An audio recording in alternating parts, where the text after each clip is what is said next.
Number 1, Amherst, the reigning state runners-up against the 8th seed Bridgeport. The Bulldogs out of the Nebraska Panhandle against Amherst of Buffalo County. And early on, it was Austin Adelung filling it up from range, the sharpshooter, knocking down the 3-ball. Tage Hadwiger says, I can do that too. After the shot fake, he sinks it. The top 2 scorers for the Broncos set the tone. A 15-3 start for Amherst, but here's the response. Colby Lucetto from long range. Bridgeport scores 9 in a row to make it a 1-point game. Second quarter action, and Bridgeport takes the lead. Again, they were down 12 in the first quarter, took the lead 20-19, and again at 24-21. Landon Dean loves it. The freshman had 8 points for Bridgeport. Halftime, it was a 2-point cushion for Amherst. Start of the third quarter, and there's Landon Dean again. He gets the basket plus the foul, and Broncos in foul trouble. Tage Hadwiger, 21 points a game, have 4 fouls. They needed Austin Adelung to step up, and that's exactly what he did from way downtown. Now off the bench, Zach Lucetto knocks down the 3-ball for Bridgeport, keeping it a 2-possession game for the entire third quarter. It's close, still in the fourth, and there's a steal and a basket for Nick Weiber. And Bridgeport in this ball game. 2-point contest. Carter Riesland extends the advantage for the Broncos, 2 of his 10 points. The senior played a good ball game, but it was Austin Adelung who rose to the occasion. Finishes at the rack there and finished with a game-high 20 points to send the Broncos to the semifinals for the 3rd straight season. A 4 versus 5 matchup in Class C2. A spot in the semifinals on the line. Both of these programs at the state tournament for the first time as a consolidated school.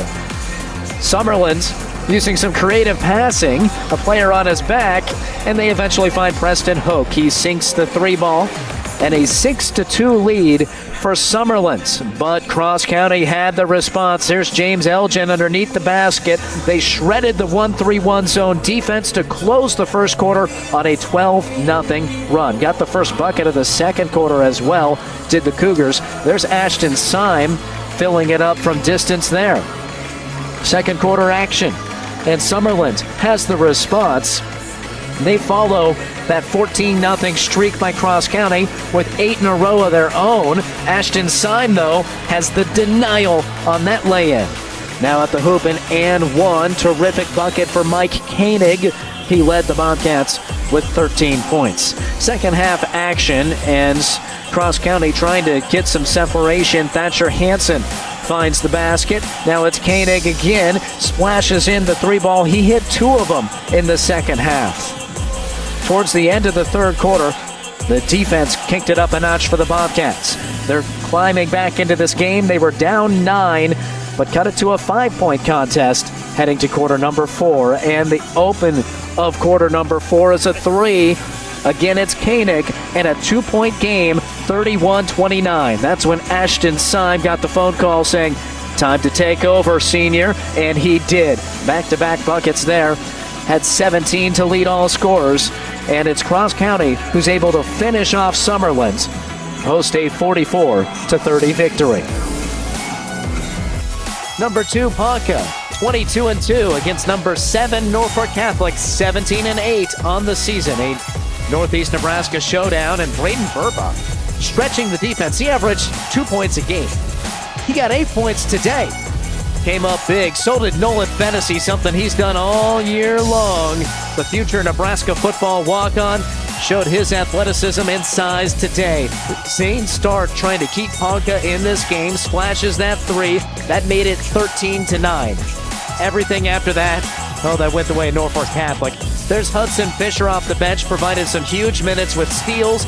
Also dropped in a couple of 3-pointers. And the route on at this point, 10 straight Norfolk Catholic points before the 3 goes for Tucker McGill, but then it's more Norfolk Catholic. They lead 32-14 at halftime. Second half, and the Knights come out meaning business. A steal and a finish for Max Hammond, 2 of his 8 points. Another transition opportunity at the hoop. Hayden Kelly knocks it through off of the window, and we go to the fourth quarter with this game 49-16. Ponca had just 2 points the entire third quarter. Zane Stark was the bright spot. He had 12 of his team's 23, but everything went Norfolk Catholic's way. A three-pointer for Aiden Core to finish off the Indians. Norfolk Catholic gets a dominant upset win, 62-23 over Ponca. Is the 6-3 matchup in Class C2, and Lou, we talked about it. This class has had upsets all day.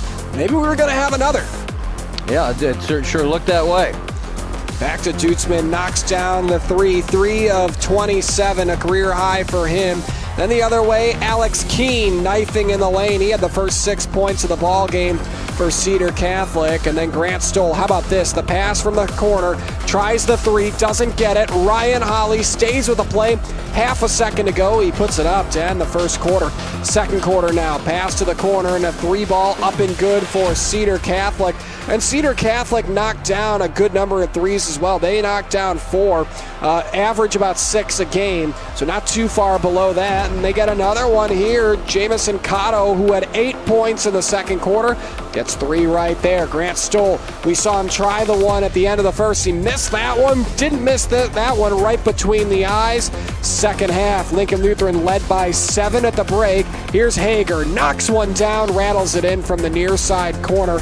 And back the other way, Nolan Becker gets between the defense from the left block and lays it in. He had himself a good day, 15, one off his season average. And there's the play, Lou, that everybody's going to be talking about, the Dutzman two-handed jam. Yeah, and the students celebrate. And it is Lincoln Lutheran that moves on to the semifinals to play Norfolk Catholic. What a performance today by the Warriors. Yeah, 67-50, they win it. You mentioned they're going to go on and take on Norfolk Catholic. What do you think? What do you expect for that one? Wow, that's going to be quite a game. Norfolk Catholic had about as good a performance as I've seen them do in a long time, and routed a really good Ponca team. And then you think, well, man, they're going to be on their way, right? Well, then you see Lincoln Lutheran come out and play the way they did against Cedar Catholic, the last team to beat Norfolk Catholic. So Lincoln Lutheran, I think, very much a threat. Either one of those two teams, I think, and really any of these 4 teams. If you're going to win Class C2, you're going to be really good. You're going to earn it. That's a great bracket left. A lot of really good basketball teams. Maywood Hayes Center and Elm Creek, the 2 seed and the 7 seed. But you can throw the records out the window. Anything can happen in games like this as it starts off with a 3 from Isaiah Quintana, gets Elm Creek on the board. They take an early 6-0 lead, but an answer right back from Cody Schwenk. That was his only field goal from the game, a big 3-pointer. And how about the slam, throw down Hayden Farr with 2 hands. That was the first of a few dunks tonight for the Maywood Hayes Center Wolves. Then goes up Cade Sint with the bucket, drew the foul, and heads to the free throw line for the and one. Then a steal, that 1-3-1 turns into another throwdown. It's Ingeson, our player of the game, with the dunk. Maywood Hayes Center led 30-15 at halftime. All of a sudden, Elm Creek starts to draw their way back into it, slowly but surely, chiseling away buckets. 32-20 at this point inside. Nice pass. And the feed from Obert, finding the cut, and the lay-in from Shoemaker. 34-31, it's a 3-point game, and how about the 3-pointer? Brings it back, that was Maywood Hayes Center, increased the lead to 6. Mayhay led by 9, kick out for the freshman Colton Kime, one of many threes that he had in this second half. And here's Kime again, finding the lane, puts it up, made it a 1-point game. Elm Creek fought all the way back, but Maywood Hayes Center jamming it in, and a little too strong. Elm Creek fought. How about this one too? Off the inbound, off the back in the bucket for Isaiah Quintana. 56-50. This was all over the place.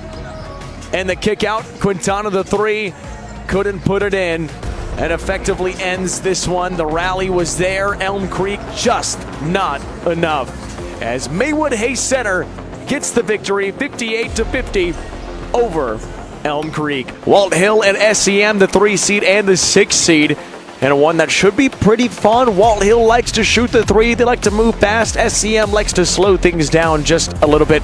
Well, let's take you into this one. An 8-2 lead. Turn that into a 10-2 lead after Adrian Phillips puts it in. Flexes a little bit to the crowd. He's fired up after the timeout.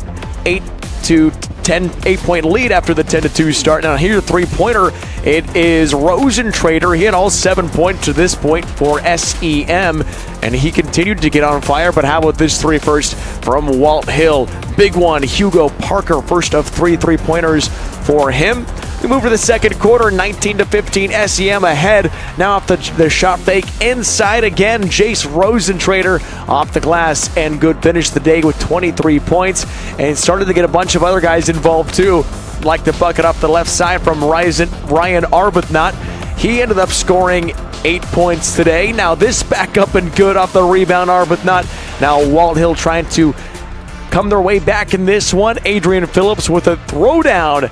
Fired up after that shot. Heading into halftime, SCM has the lead, 40-28 this point. Kick out. Here's a three-pointer. Ethan Parker, good. Brings it back to 9 points, 44-36. And everybody's getting in and on all the action. There's a three-pointer from Colt Schroeder for SEM. Finished the day with 7 3-pointers, which was just as many as Walthill had. 56-46, right wing, another one that drops for SEM. It was Chance Dakey. He finished the day with 4 3-pointers. Dakey, a big one. Now winding down into the game, trying to keep it alive, Hugo Parker, but it was not enough. The step through off the glass, it's good. Cohen Rohde with the finish. He finished the day with 13 points. 70-49, the most points SEM has scored all season long. They get the dub by 21 in the state tournament, and they move on to a date with Maywood Hayes Center.